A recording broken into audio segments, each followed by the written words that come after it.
Están viendo A Solas, el programa de entrevistas que semanalmente, cada miércoles, emitimos aquí en Ondaluz Ronda. Y bueno, hoy con un invitado de excepción. Ya están viendo precisamente a quien nos acompaña. Voy a presentarle, digo, sería poco protocolario decir aquello de que es hijo predilecto de nuestra ciudad, porque tal distinción se va a entregar mañana en un pleno que se va a celebrar a partir de las 8 de la tarde en el convento de Santo Domingo de nuestra ciudad, una de esas sesiones solemnes, extraordinarias del pleno municipal para nombrar a un hijo predilecto de Ronda, una nueva distinción que se entrega, y de ella vamos a hablar, si les parece a todos ustedes a continuación, con nuestro invitado, al que ya presentamos. Él es Jesús García Barriga, al que damos las buenas noches. Buenas noches. Don Jesús, bienvenido. Bien hallado, encantado. Y enhorabuena, en principio, por esta distinción. Muchas gracias. ¿Cómo se encuentra? Muy bien. Muy bien, muy ¿Contento? Cómodo, muy bien, cómodo, muy agradecido. Y también con cierta dosis de emoción, porque es un tema que me supera, en el sentido de que yo entiendo que toda la actividad de mi vida la he desarrollado, prácticamente toda la he desarrollado fuera de Ronda, y que desde fuera de Ronda haya sido o haya hecho motivos susceptibles de que un grupo de personas decidan presentarme a este tipo de galardón, pues es un poco chocante, ¿no? Porque lo lógico es que los hijos de Ronda hagamos las cosas en Ronda, pero las circunstancias son las circunstancias y la historia manda, y esto ha cuadrado así. Y bueno, pues yo lo que tengo que hacer es callarme, agradecerlo y sí le confieso que es más difícil dejarse agasajar que adelantarse a agasajar a los demás. Por lo tanto, estos días me toca hacer un ejercicio de reflexión y de prudencia, de humildad, de decir, bueno, pues ahora toca y hay que dejarse agasajar. Y me he propuesto dejarme agasajar, porque también creo que los demás tienen derecho a hacer. Y otra cosa que me parece que cuando se hace una distinción de este tipo, la distinción dice más en favor de aquellas personas que lo promueven y lo realizan que de la propia persona que ha sido galardonada, en mi caso, ¿no? Hoy no así en el resto, en los otros compañeros, don Antonio Morales y el historiador, que esos realmente sí que han trabajado en Ronda y por Ronda, y esos, yo creo que eso sí se lo tienen más que merecido.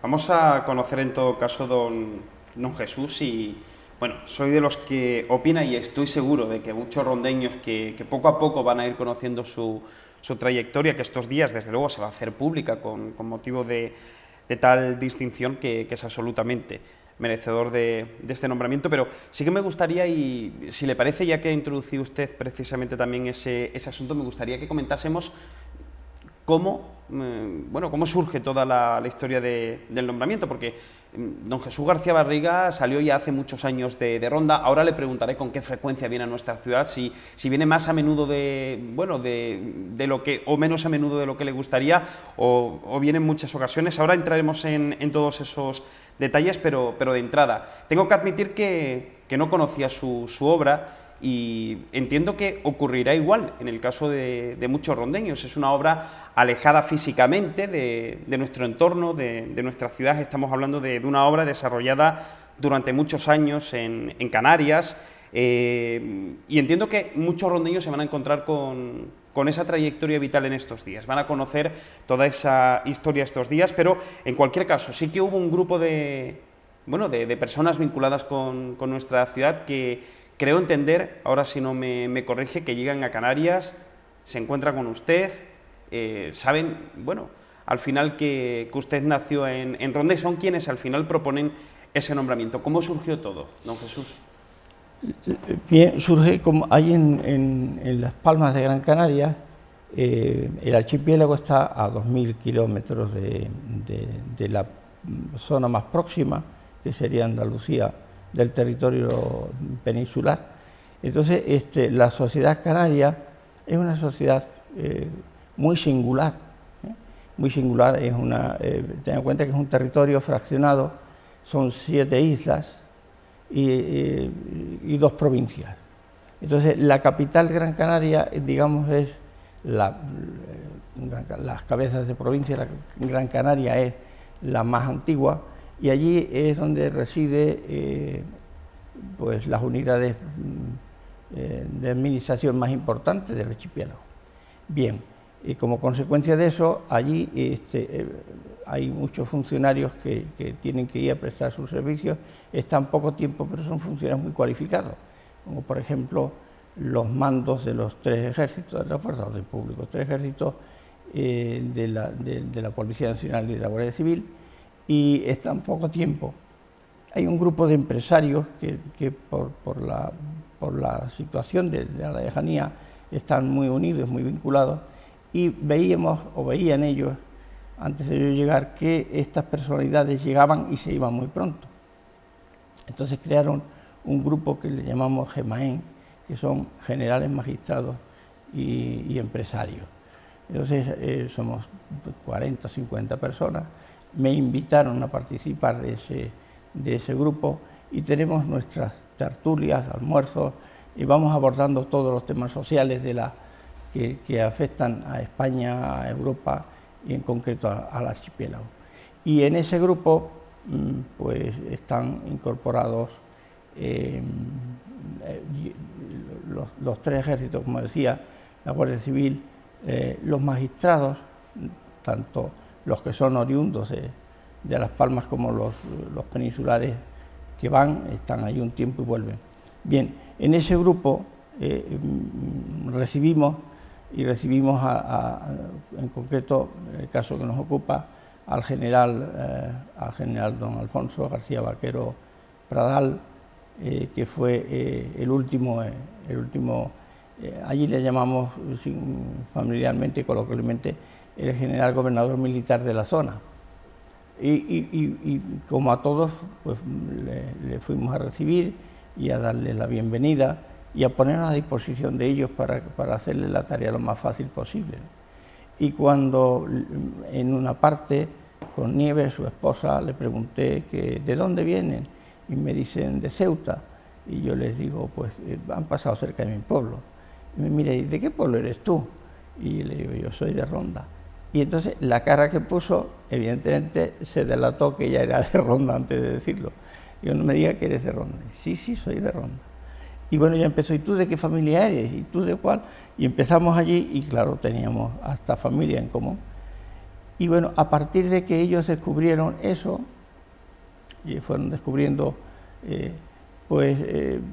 ellos decían, no es justo que en Ronda no se conozca que hay un rondeño aquí que ha hecho lo que ha hecho. Bien, bueno, pues así ha surgido el tema y estoy seguro que ellos han sido los que han...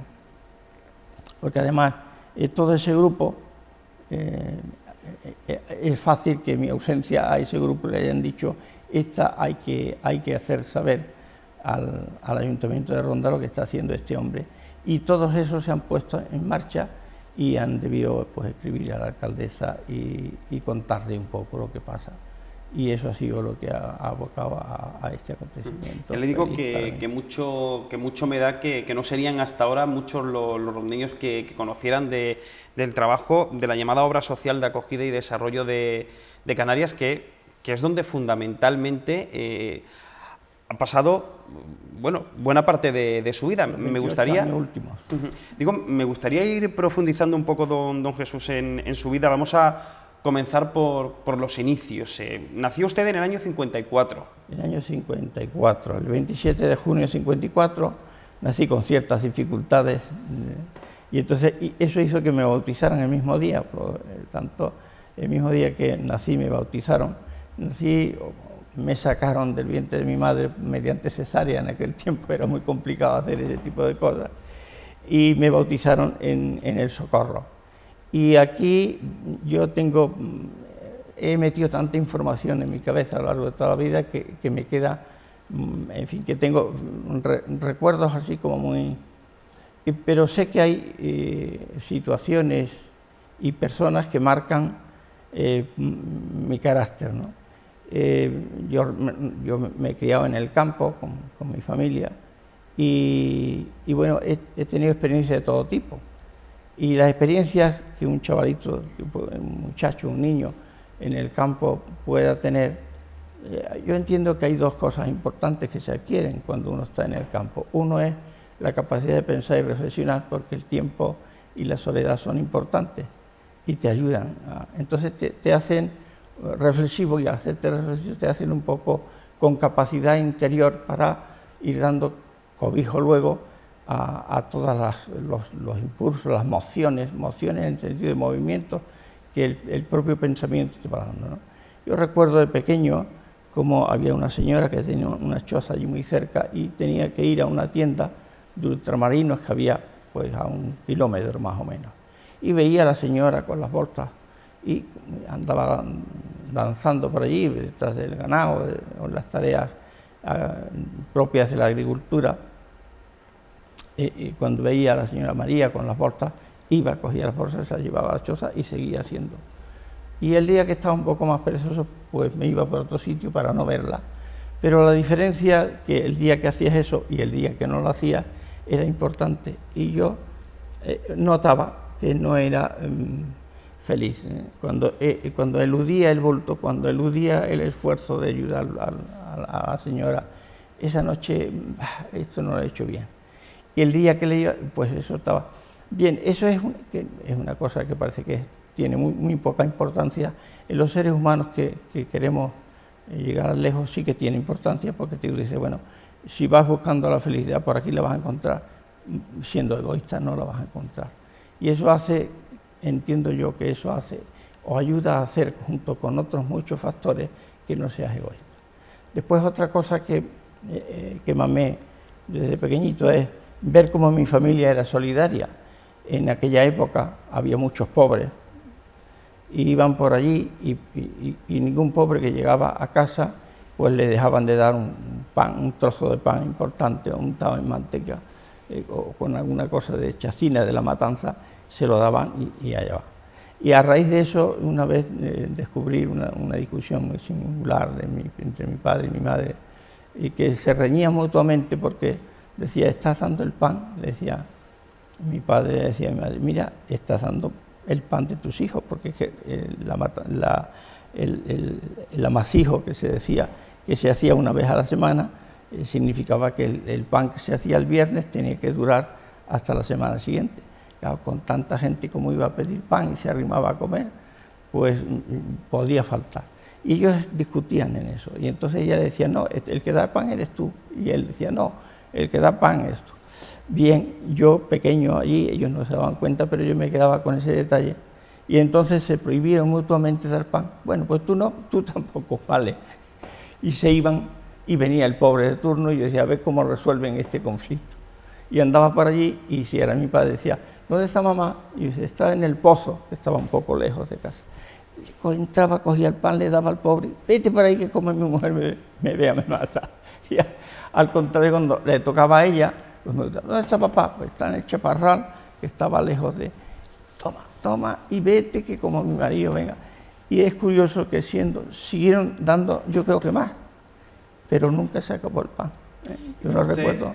Imagino que fue usted mamando todo eso, y quiero que me cuente una anécdota que conocí hace unos días por un vídeo que le hicieron, creo que con ocasión de su cumpleaños, y contaban la historia de don Jesús de un pobre, uno de tantos. En aquellos años le mandaron, que fuese a recoger algunos víveres, en fin, alguna compra que había que hacer para casa, y al parecer no llegó usted a casa, y cuando llegó supieron que había tenido usted un gesto muy parecido a estos que nos contaba, ¿no? Con ese pobre en concreto, que creo recordar hasta el nombre, Manuel, creo que se llamaba. Sí, me están insistiendo mucho que debo escribir cosas, porque sobre todo los canarios me dicen, las personas más cercanas, debes dejar por escrito.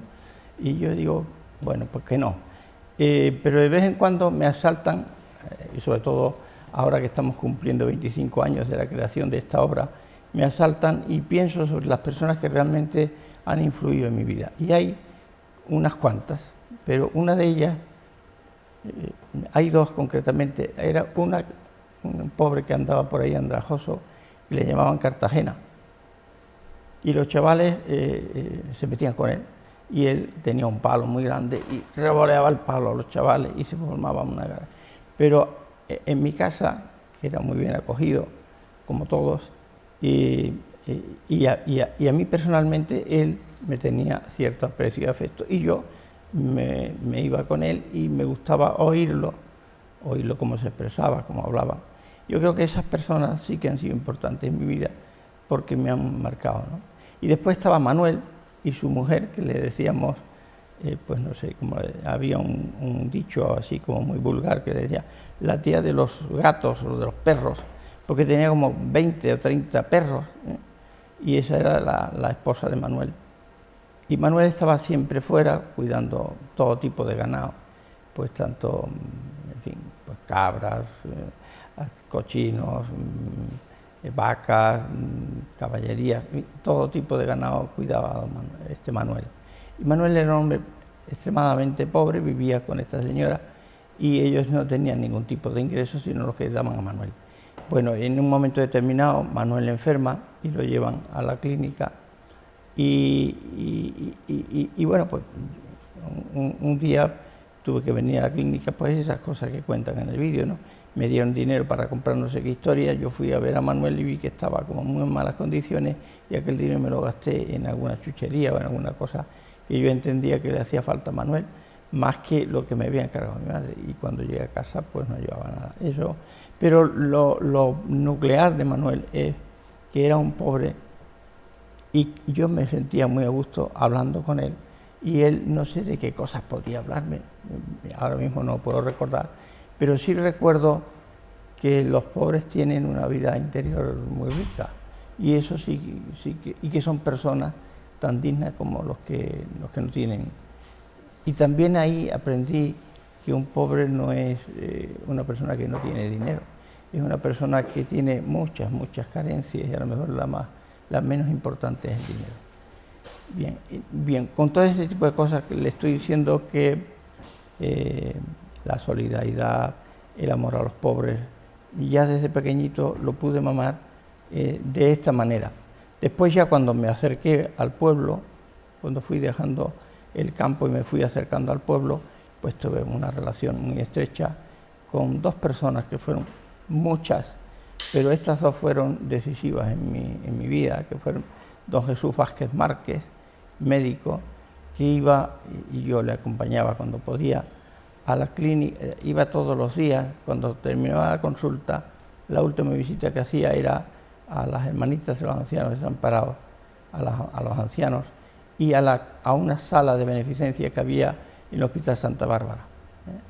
Y allí había solamente los enfermos que no tenían absolutamente nada ni a nadie, y estaban allí acogidos, como la palabra dice, desde la beneficencia. Bien, ahí iba con don Jesús Vázquez, veía qué raudales de cariños derramaba ese hombre, cuánta confianza inspiraba y cuánta ilusión sembraba en esos corazones que no tenían nada. Y además eran personas que no, eso ya es una reflexión a posteriori, ¿no? Eran unas personas que no tenían ningún motivo por el que quererlos, porque no tenían medios, no tenían salud, no eran jóvenes, no tenían cultura. Lo que vamos buscando los humanos normalmente, por lo que nos agrupamos y por lo que luchamos, ellos no tenían familia, no había motivos para quererlos, no habría motivos para quererlos. Y veía que estas personas, concretamente don Jesús Vázquez, iba y para él eran los enfermos más importantes. Luego, don Jesús Vázquez en mi vida vocacional tiene un peso específico.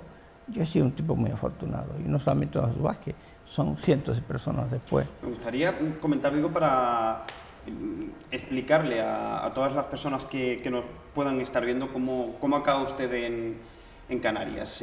¿Cómo fue que llegó? En principio al Centro Obrero Católico, don Antonio Gamboa, al que tanto se ha querido también en la ciudad de Ronda.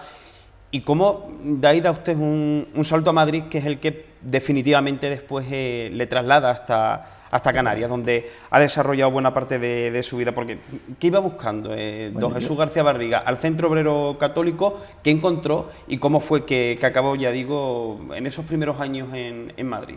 Cuando se casan mis hermanos, teníamos una finca en el Llano de Muertos concretamente. Cuando mis hermanos se van casando, llega un momento en que me quedo solo con mi madre, y entonces mi madre ya no estaba en condiciones de estar en el campo, y la idea era sacarla del campo, ponerla en un sitio cómodo, donde estuviera más en contacto con sus hermanas que estaban por aquí, por este núcleo, y yo me puse a trabajar en una fábrica de piedra artificial, allí detrás de lo que era la Venta de Aventura, que lo conocerán allí a la entrada de, ya no existe, ya he visto que no existe, pero allí en donde se hacía a la salida de la avenida de Málaga, a la derecha, donde está el campo de fútbol, un poco más allá. Bien, allí estuve trabajando y allí me traje a mi madre y ya vivía en Ronda, y entonces fue cuando empecé a intentar desarrollar mi vida cultural, que la tenía totalmente, en fin, no existía prácticamente. Y ahí es donde entro en contacto con don Antonio Gamboa, que es otra de las personas que incide de una forma decisiva, junto con don Jesús Vázquez, don José Parras Rossi y algunas otras personalidades que había en aquel momento, ligadas siempre a la parroquia del Socorro, o a las hermandades de Semana Santa, cofradías, etcétera. Bien, y caldeado en ese ambiente, hay que dilucidar qué hay que hacer con la vida. Yo tenía siempre mucha ilusión con fundar una familia, pero se me quedaba corta. Si yo hago una familia, al máximo 4 o 5 miembros, no iba a ser. Yo entiendo que no íbamos a hacer como hacían nuestros padres, que tenían 10, 12 hijos, ¿no? Y mis tíos, porque soy de una familia, sobre todo por parte de madre, que son todos en fin, son todas familias numerosas. Entonces, el hecho de que mi vida se rodeara solo de 4 o 5 personas, comprar un cochecito, buscar un trabajo, y eso me quedaba corto, yo quería más, pero al mismo tiempo necesitaba, en fin, la logística, pues quien te haga de comer, quien te lave la ropa, en fin, quien se ocupe de dónde vives, ¿no? Hablé un día ya con don Antonio Gamboa, no había tradición de ningún tipo de miembros de la vida religiosa, ni el sacerdocio en mi familia, ni en la paterna ni en la materna, y eso era muy nuevo, y además, en fin, había unos ciertos prejuicios como los hay hoy. Bien, hablo con don Antonio y le digo, mire, yo tengo ganas de hacer este tipo de cosas, pero no me manden al seminario y no me manden a ninguna orden que no sea que haya que estudiar mucho, le decía. Yo quiero ir a trabajar y a trabajar con los pobres. Y dime, ¿quién y dónde? Entonces don Antonio me habló de varias congregaciones cuando me iban describiendo a lo que se pues entonces no existía el internet y por lo tanto no podía encontrar la información que hoy encontramos en un minuto, y había que hacerlo de otra manera. Entonces don Antonio me habla de los hermanos de San Juan de Dios y me dice que están en Jerez, y fui a verlos a Jerez y aquello me cautivó y ya decidí hacerlo. Hubo intervenciones provinciales muy importantes para poderme ir y que mi madre quedara en perfecto estado de atención, y se dieron esas necesidades que yo necesitaba para poder irme, y salí de Ronda con 20 años y me fui a los hermanos de San Juan de Dios, que entonces tenían el centro de formación y 100 Pozuelos, en Madrid, y lo tenían en un hospital psiquiátrico que tenía 1000 camas, y allí fui, y allí tenían un instituto donde cursé estudios, y en paralelo que me iba formando. Y allí aparecieron 2 figuras muy importantes, por eso decía que soy muy afortunado, el doctor Abril y el padre Fernando Lorente, que era uno era hermano de San Juan de Dios, que era provincial de toda la provincia bética, le llamaban, que era Andalucía, Castilla la Nueva, todo el Levante, y Canarias y parte de África. Y se empezó a meter conmigo. Lo primero que me dijo fue, recuerdo que me dijo, nada más llegar, me mandaron a dar de comer a enfermos profundos, y la primera vez que yo me acercaba a un enfermo profundo, a pobres y tal, sí me había acercado otras veces, pero, y bueno, estaba dándole de comer a un enfermo que era muy difícil, y él estaba al lado, y entonces me dice, ¿usted es nuevo aquí? Digo, sí. ¿Y de dónde viene usted? Le digo, pues vengo de Ronda. ¿De Ronda? ¿Hasta usted toda la noche en el tren, en el expreso de Algeciras? Digo, sí. ¿Y por qué no se ha acostado? Le digo, pues si yo me acuesto ahora, recién llegado aquí. Y bueno, siguió metiéndose conmigo. Yo creo que usted no está muy bien de la cabeza, porque un hombre joven como usted, apuesto y tal, venirse aquí a meterse en este mundo, y aquello me dejó un poco, digo, tiene usted razón, muy bien de la cabeza no he de estar, pero tampoco he de estar demasiado descabellado, porque yo le veo a usted cara de felicidad y usted lleva aquí un montón de años. Y entonces sonrió, y desde entonces hubo una relación muy intensa, y me encargó muchos trabajos, y todos los trabajos que me encargó pues salí airoso. Y el otro, inmediatamente, allí se entabla una formación que dura 2 años, después pasé a Málaga, otros 2 años de formación en Málaga, otro en Granada, y por ahí estuve hasta que ya me destinaron a una clínica. Claro, los Hermanos de San Juan de Dios, que es una orden laical, no hay sacerdotes, solamente hay uno para atender cada hospital, y allí se entabló una relación de estudio y de formación y de capacitación y entonces cuando entrábamos en edad del servicio militar, pasábamos a prestar servicio a unas clínicas militares que la orden tenía un concierto con el ejército, y cuando uno de los hermanos entraba en edad de servicio militar, bueno, pues yo entré allí, de inmediato me hicieron jefe de director de enfermería de aquella clínica psiquiátrica militar, y allí es donde estaba el Tribunal Central de la Psiquiatría de la Defensa, y por lo tanto por allí pasaban todos los miembros de las Fuerzas Armadas, que en aquel momento eran los 3 ejércitos, y la Guardia Civil, la Policía Nacional, que en aquel momento también era. Y allí aprendí, justo el director de aquella clínica era el doctor Abril, y allí aprendí con él. Estuve 7 años pasando 8 horas de consulta diaria con él en su misma mesa, y allí donde realmente aprendí tanto de psiquiatría que yo creo que en aquel momento, hoy ya estoy un poco al margen y se me escapan muchas cosas, sobre todo de la farmacología moderna, pero se me escapaban muy pocas cosas de psiquiatría por esa experiencia, ¿no? Y bueno, llega un momento en que me sacan de allí, me ponen en la formación de los chavales que querían ser hermanos. Ese destino fue muy duro porque es muy complicado, pero bueno, fue muy bonito y apasionante. Y desde allí me mandaron a Las Palmas de Gran Canaria. Ese fue un destino que llevé mal, llevé mal el anuncio del destino.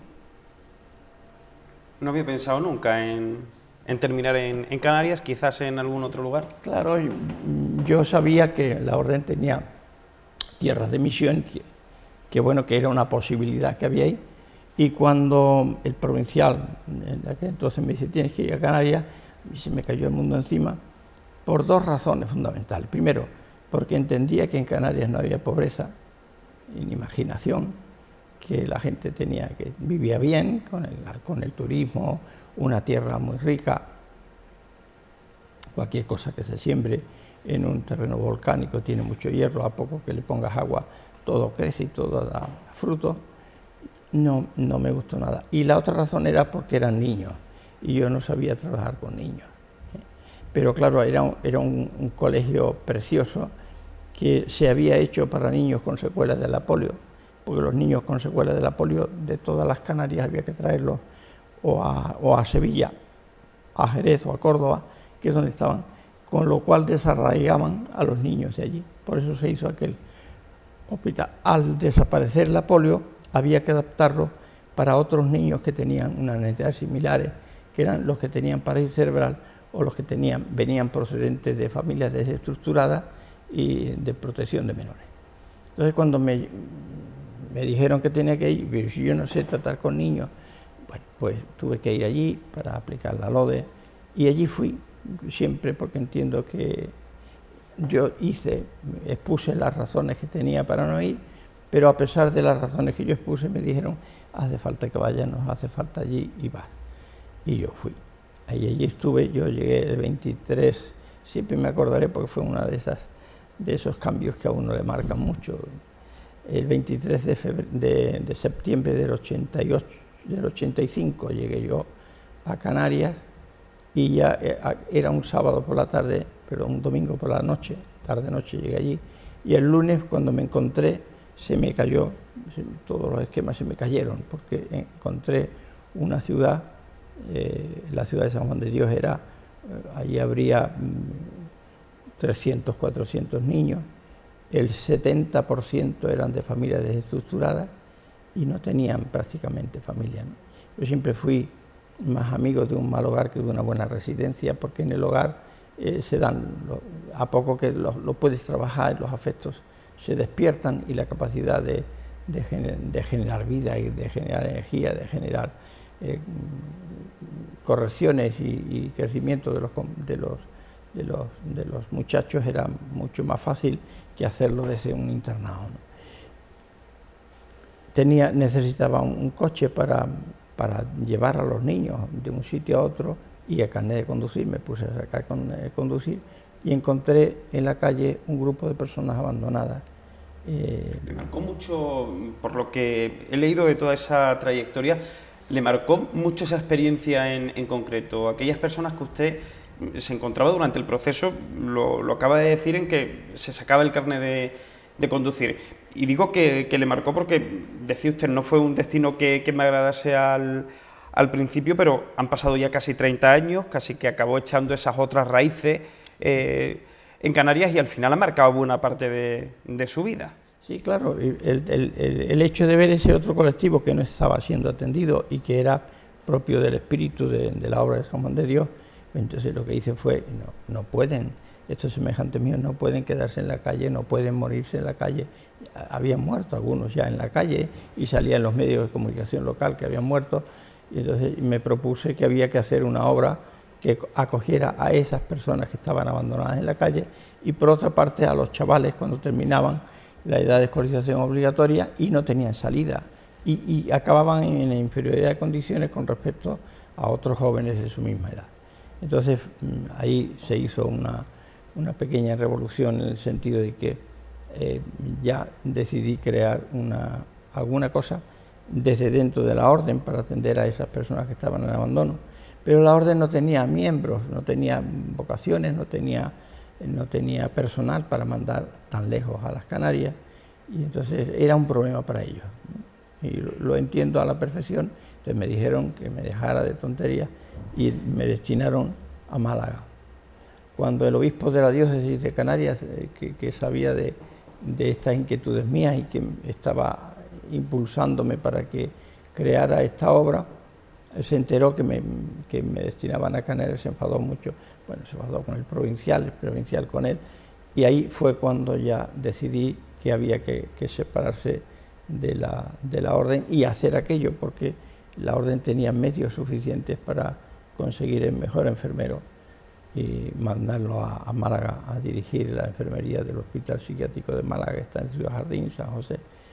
Y entonces les propuse que me quedaba, y para no salir de la orden les propuse un periodo de exclaustración que llevábamos nosotros, como otros que piden excedencia, ¿no? Yo pedí exclaustración para poner en marcha la obra, y me dieron un par de años o 3 de exclaustración, y aquello, con un equipo de personas, empecé. Y el año 88, o sea, desde el 85 hasta el 88 estuve en la ciudad de San Juan de Dios, adaptándola e intentando una salida a toda esta gente que estaba en la calle, y a partir del 88 ya me independicé, estuve trabajando en un hospital de la Seguridad Social un año para no ser gravoso ni a la diócesis ni a San Juan de Dios, y poner en marcha la obra social. Es así como nace, nos situamos don Jesús, en el año 1988, la obra social de acogida y desarrollo de Canarias, sí, que es como se llama, bueno, pues ese lugar, ese proyecto que, insisto, le ha ocupado desde entonces hasta ahora. Han cumplido ustedes ya 25 años. 25 años. Y bueno, ¿cómo es el día a día? Porque entiendo, los primeros momentos serían más complicados, pero hay quien dice, hace unos días tenía ocasión de entrevistar a la presidenta rondeña de un colectivo vinculado con el Alzheimer, y nos decía, la vida te da sorpresas continuamente, y cuando uno se cree con el objetivo cumplido o incluso con el sueño cumplido, el sueño se puede llegar a transformar incluso en pesadilla, porque ve uno que nunca todo está hecho y que las dificultades no dejan de aparecer por el camino en relación a la situación que estamos viviendo a día de hoy. Me gustaría también comentar con ustedes eso, pero en principio, cuéntenos cómo es esa obra y, bueno, a qué han tenido ustedes que enfrentarse a lo largo, insisto, de todo ese tiempo, de esos 25 años. Sí, siempre he tenido una visión de las cosas un poco distintas, ¿no? a como el común de los mortales. Yo siempre he tenido la concepción de que la sociedad, como tal, tiene que tener y tiene vida propia. Lo que pasa es que está un poco adormecida porque todo el mundo, sobre todo en los años pasados, se miraba mucho al papá Estado, y cuando había alguna situación íbamos a la administración para que la administración la resolviese. Y no es, la administración no está para ese tipo de cosas. La propia sociedad es como un cuerpo, un cuerpo humano. El cuerpo humano tiene, imagínese, usted se da un martillazo en un dedo, clavando un clavo, y inmediatamente el cuerpo pone una serie de mecanismos de defensa para que no se infeste el dedo. La sociedad temíamos nosotros que hacer posible que fuera igual. No buscar las soluciones fuera, buscarlas dentro. Cada una de las personas que padece algún tipo de necesidad, o todas aquellas personas que conocemos a otra que la padece, tenemos capacidad de regenerar. Entonces, sí, los grandes problemas que tiene la sociedad civil encuentran cauces de comunicación suficientes y toda la sociedad entiende cómo vive. La sociedad es la que saca a estos proyectos adelante, y esa es la experiencia que hemos tenido con este tipo de obra. Es una obra que se ha abierto al tejido social, se ha enraizado, se ha metido en el tejido social, de tal manera que todas las personas que quieran poner un granito de arena en beneficio de este colectivo, pues lo hacen, y lo hacen muchos de ellos desde sus propios despachos, ¿no? Los profesionales liberales, por ejemplo, el equipo jurídico, el equipo de asesores financieros, el equipo de médicos de distintas especialidades. Los mejores especialistas en cada una de las ramas están a la orden de ya. O sea, yo les llamo y tengo que hacer un edificio, y está el arquitecto, el aparejador, el administrador de obras. Toda esa gente hacen aquello que yo no sé hacer, pero que necesitamos. Los llamo, les pongo, y junto con ellos se va haciendo. Quiero decir con esto que el tejido social, en este caso concreto, se ha involucrado de tal manera que es la propia sociedad la que mantiene en pie y viva esta obra de la que estamos hablando. Otra cosa que hay que tener muy en cuenta es que es necesario que se autofinancie para que tenga autonomía, porque si no se autofinancia difícilmente puede caminar y puede aplicar los criterios que hay que aplicar. Bien, eso hizo que nosotros lleváramos en este momento estemos con un presupuesto en torno a 2 millones de euros, 2 y pico, y el 70% del dinero de ese presupuesto es dinero de generación propia. Digamos, la obra es autónoma en un 70%. Y el 30% siguiente son convenios que se tienen con el resto de administraciones, que son administración local, el Ayuntamiento de Las Palmas de Gran Canaria en este caso, administración insular, que es el Cabildo de Gran Canaria, que tiene una función distinta pero muy similar a lo que las diputaciones en el territorio peninsular y el Gobierno de Canarias en su servicio. Y bueno, hay una relación estrechísima con las tres administraciones y con el resto de entidades. Aquí se trata de sumar y de multiplicar, no de restar y dividir. Entonces, esa actitud no es fácil meterla en la cabeza de los políticos, en la cabeza de los propios responsables de las ONG. Las ONG, cada una va como muy afín a su movimiento y se aísla del resto, sino, pero por la propia inercia, no porque tengan mala voluntad, sino por la propia inercia de las cosas. Y nosotros hemos luchado siempre en que haya una sinergia entre nosotros, porque, por ejemplo, Proyecto Hombre o la Cruz Roja, cuando nosotros no podemos resolver una problemática porque no estamos especializados en ella, llamamos a un centro especializado y la pasamos allí, y así ellos cuando reciben, por ejemplo, un enfermo mental, nosotros tenemos más capacidad para atender a los enfermos mentales. ¿Tienen ustedes entonces a un perfil concreto de personas con el que trabajan? ¿Se abren, por el contrario, muchos sectores sociales? ¿Cuál es su respuesta? ¿Qué respuesta social están dando ahí en Canarias, don Jesús?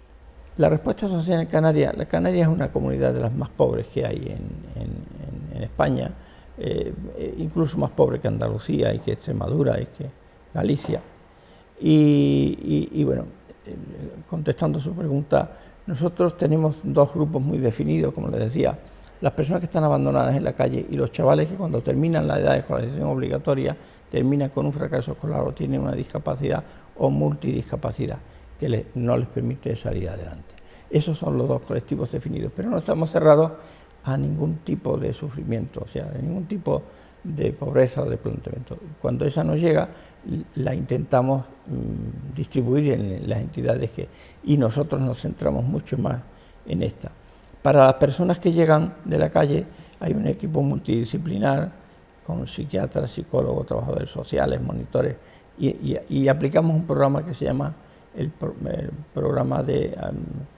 Plan General de Intervención con Desfavorecidos, que es como el catón, donde se aprende a cómo sacar a una persona que ha tocado fondo, volverla a reflotar, ¿no? Son unas cosas muy sencillas, unos programas muy sencillos, hechos con mucha cabeza y con mucho corazón, bueno, que nos está dando un resultado del 80% de recuperación de personas. Y el otro colectivo, que son los chavales, se les enseña un oficio y se les intenta después contratar para que estén trabajando y puedan recibir su propio desarrollo y trabajo laboral como cualquier otro. Si tenemos un centro especial de empleo dedicado a la tapicería, decoración, carpintería, ebanistería, un huerto con agricultura ecológica para que aprendan los chavales y al mismo tiempo otra de las cosas que tiene esta entidad es que interviene, como yo le digo, como tres patas, ¿no? El estudio de la realidad concreta de la sociedad en la que intervenimos, una intervención después de haber estudiado cuál es la situación, una intervención directa para evitarla y al mismo tiempo intentar frenar el goteo, el grifo que hace que las personas caigan en la indigencia. Y eso lo hacemos a través de visitas guiadas en los colegios. Y esas tres patas, digamos, es que es la que le han dado éxito a la obra. Y así estamos. Empezamos en una cueva con 8 alumnos y en un pequeño local de una parroquia, de los bajos de una parroquia con 20 camas, y ya tenemos una infraestructura propia que tiene como, en total puede tener el solo edificio que atiende a los talleres y tal, son de 5.000 metros, más la casa, una casa hogar con 1.900, otra para mujeres y parejas con 900 metros cuadrados. Ahí ya hay una serie de factores. Y para que la sociedad siga implicándose en esto, tenemos una red de tiendas de segunda mano o rastros, 3 especializados en libros y el resto en todo lo que es muebles, ropa, en todo lo que a su vez son la propia gente de de la sociedad canaria la que va llevando esas cosas allí para no tirarlas, y nosotros las vamos reciclando, equipos de voluntarios y gente de allí. Y eso hace que la obra tenga, esté muy viva digamos, en todo el tejido social. Y bueno, y al mismo tiempo influyendo en la universidad, en el pensamiento, porque este tipo de intervenciones, si no se influye en el pensamiento, el desarrollo no es posible. Y todo esto sometido a evaluaciones, a procesos después de una evaluación viene la corrección, para ir creciendo de una forma adecuada y dando respuesta concreta a personas concretas que necesitan, ¿no? No, Jesús, pues nos vamos quedando sin tiempo. Madre mía. Que es algo que ocurre habitualmente aquí en televisión, pero sí que me gustaría cerrar la entrevista con alguna reflexión. En principio, se lo he comentado en alguna ocasión en la entrevista, ¿cómo está asistiendo a la actual situación que, como todos sabemos, es de profunda crisis económica, pero también de profunda crisis en lo social, en lo humano, en lo político? ¿Cómo está viviendo esta situación? Le pregunto como persona absolutamente conocedora por todo lo que nos está diciendo, como observador, quizás privilegiado por su posición, por esa estructura que ha logrado crear y generar en un espacio en concreto, pero que entiendo le convierte, como decía, en un observador privilegiado. ¿Cómo ve la actual situación? Bien, la situación actual ha cambiado. La sociedad se ha demostrado que ha fracasado el sistema en el que estábamos montados, el sistema capitalista. Pues todos los sismos caen, ¿no? El capitalismo ya se ha demostrado, ha quedado más que demostrado que es una situación caduca y que esto tiene que cambiar y tiene que dar un giro hacia otras cosas. Saldremos de la crisis económica, soy bastante optimista, pienso que pronto. Pero eso no quiere decir que las personas que han caído ya se puedan recuperar.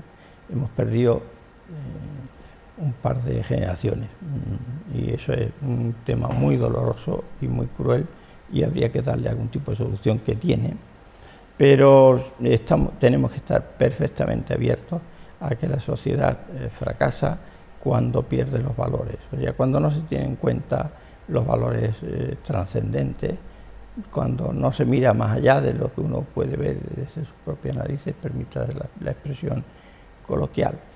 Esto se acaba además más pronto que tarde. Y aquí nos hemos dado cuenta que lo que ha fallado esto no es una crisis económica, esto es una crisis en valores. Las personas han quitado digamos, a los valores trascendentales de nuestra sociedad, que siempre ha sido, por ejemplo, el cristianismo, ¿no? Han quitado a Dios y han puesto el becerro de oro. El becerro de oro, el oro no se puede comer, y además no da la alegría y el impulso necesario para que las personas se levanten por la mañana con alegría, con entusiasmo, y vayan con la cabeza alta y de forma optimista al trabajo, a divertirse, a pasarlo bien, a rendir en profundidad. Si no cambiamos el chip, cada uno de nosotros, la sociedad no va a cambiar. La sociedad no es un ente. Y perdóneme, hay enfermedades que no tienen solución. ¿Está así la sociedad o hay motivos para la esperanza? Muchos motivos. Yo tengo casos muy concretos en los que, y muchas personas con las que se habla, hay un movimiento muy importante desde el punto de vista de estos movimientos que hay de autoperfeccionamiento, de autoayuda. Esos movimientos están calando, pero sobre todo entiendo que lo que tenemos que hacer y lo que vamos a hacer y por donde está la salida es que cada uno de nosotros se implique de verdad en un cambio de actitud personal, porque el cambio ha de arrancar desde el centro de nuestro ser y ha de inundar a todos los que nos rodean en ondas hasta donde llegamos, sin poner ningún tipo de... Es como cuando uno tira una piedrita, ¿verdad? Pues el cambio que se ha de dar ha de ser ese. O sea, hay motivos para esperanza, yo me las tengo que creer, estar convencido de ello, tener experiencia existencial, ontológica, de que eso es así, y ponerse a funcionar en serio. Y eso es lo que humildemente he intentado hacer a lo largo de toda mi vida, y además me ha ido muy bien con ello. También que lo último que yo me podía imaginar es que en Ronda me hicieran hijo predilecto, y aquí estoy. Dos preguntas más. Esta con mucha menos trascendencia. ¿Cómo ve Ronda? Bueno, que no deja de ser importante para quienes habitan la ciudad, pero sí, con esa distancia objetiva que, bueno, le marca tanto el tiempo como la propia distancia física. Marca usted los kilómetros que separan el archipiélago de esta zona de la península. ¿Cómo ve la ciudad? Está muy lejos, yo la he visitado muy poquito, pero Ronda, su gente tienen una cualidad esencial que le viene dada por, digamos, iba a decir genéticamente le viene dada al rondeño. Los rondeños son gente trabajadora y son gente que sabe que las dificultades, están criados en la dificultad, porque Ronda está el territorio rondeño es un territorio agreste, es un territorio muy rico, pero que para sacarle esa riqueza hay que trabajar excesivamente y hay que aguantar los rigores del calor y del frío y de muchas cosas, ¿no? Porque es una zona, toda la serranía, que es eminentemente agrícola y ganadera, y ese es un trabajo excesivamente duro y que hace gente muy robusta. Nosotros estamos acostumbrados a ser así, y personas que son así son los que son capaces de sacar a Ronda o cualquier pueblo adelante, pero en concreto a Ronda. Ronda ahora necesita gente comprometida desde su puesto, cada uno donde está, gente comprometida, y necesitaría, yo entiendo que necesitaría, ayer hablaba con antes de ayer y ayer estuve hablando con algunos concejales que están muy preocupados por ese tema, porque no tienen un sitio y están empezando a caer gente en la calle y no tienen un sitio adecuado para atenderles bien. Haría falta de hacer alguna cosa de ese tipo y cuidar mucho a la gente joven desde los aspectos solidarios. Que la gente tenga experiencia de que ser solidario hoy merece la pena, y además que tener experiencia de que ser solidario te hace feliz y te aporta todo lo que estás buscando, te lo aporta esa capacidad de estar con el prójimo codo con codo. Aquí en muchos sitios hay un mal establecido, que es que, y eso tuvo mucha culpa la Iglesia de ello, ¿no? Es que antiguamente los pobres eran una escalera donde nosotros podíamos, mediante la atención de los pobres, podíamos escalar al cielo, ¿no? No es así.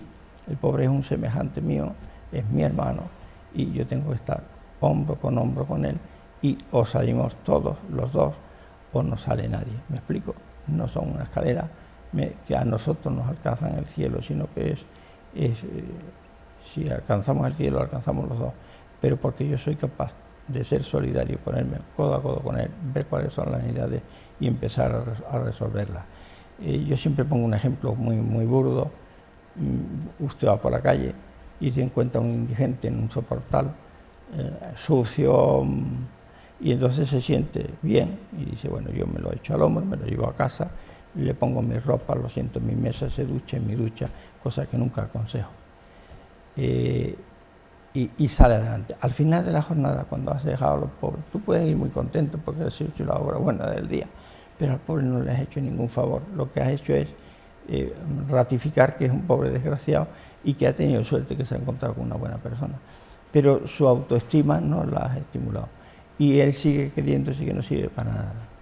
Mientras que si lo que haces lo coges, le prestas una serie de muletas para que el hombre se mantenga en pie, para que siga trabajando, y a poco que se pueda mover, que haga algo útil, entonces se empieza a notar que cuando come algo, eso que está comiendo se lo ha ganado previamente en un taller, haciendo no sé qué, haciendo no sé cuánto. Y entonces cuando la autoestima aparece. Es que no hay que ser generoso en la calle dando limosna, dando no sé qué, sino que eso hay que hacerlo con cabeza. Don Jesús, una última cuestión. Sé también que es poco protocolaria. Hasta donde quiera o pueda. ¿Qué va a decir mañana? cuando le hagan hijo predilecto? Pues no sé lo que voy a decir todavía, pero seguramente los tiros irán por ahí, que me supera la situación. Tendré un recuerdo para las personas que han hecho posible que estemos donde estamos hoy, y a lo mejor insistiré en una receta, entre comillas, que yo entiendo que es lo más importante para los seres humanos, ¿no? Es que todas las personas que estamos aquí en este mundo nuestro tenemos una misión que cumplir, y esa, si nosotros sabemos encontrar cuál es esa misión y cumplirla, seremos felices. Si no, perderemos el tiempo y nos habremos equivocado en nuestra propia existencia. Por ahí hay un dicho que viene a decir que todos los días se acuesta uno sabiendo algo nuevo. Hoy nos vamos a acostar al menos con algo más de esperanza, que con la que está cayendo es muy positivo. Don Jesús García Barriga, hijo predilecto desde mañana de la ciudad de Ronda, ha sido muy amable. De veras, al buscar un huequecito para estar con nosotros, le auguramos desde luego mucha suerte y le deseamos mucha suerte también en todos y cada uno de sus cometidos. Regrese cada vez que pueda esta su ciudad, y enhorabuena por todo ese compromiso vital que desde luego entiendo también han comprobado nuestros televidentes. Ha sido muy grato, insisto. Pues muchas gracias a esta casa por una posibilidad de poder dirigirme a todos mis paisanos y decirles que bueno, que de alguna manera cada uno, que todos se sientan hijos predilectos de Ronda. El hecho de que la historia haya hecho que nosotros nazcamos en Ronda tiene que tener un significado para nosotros, lo tenemos que encontrar y desarrollarlo. Y hay que querer más a Ronda de lo que yo la quiero mucho, pero he hecho muy pocas cosas por ella. Ya este vínculo, pues evidentemente me une mucho más a Ronda. Me tengo que comprometer con las autoridades locales y con los agentes sociales para intentar echar un cabo también en Ronda, que lo necesita. Lo necesitan los rondeños predilectos. El club de predilectos de Ronda siempre son aquellos que lo están pasando mal, y aquellos, yo hacía una reflexión estos días atrás. Entiendo que Ronda es nuestra madre, y nuestra madre nos va a premiar en la medida que nosotros seamos solidarios con sus hijos que lo están pasando mal. Entonces yo intentaré ser muy solidario con esos hermanos míos que lo están pasando muy mal, que son hijos de Ronda, para que Ronda se sienta orgullosa de sus hijos. Muy bien, gracias. Entiendo, define muy bien lo que le podíamos decir para terminar. Don Jesús, muchísimas gracias. Y a ustedes también, señoras y señores, muchísimas gracias por su atención. Gracias, como siempre, por elegirnos para estar informados y para compartir también, ya ven, ratitos tan bellos como este que acabamos de pasar con don Jesús García Barriga. Insistimos, desde mañana, hijo predilecto de nuestra ciudad. Nosotros les dejamos que descansen y mañana, si lo tienen a bien, volvemos a encontrarnos aquí de nuevo. Hasta mañana.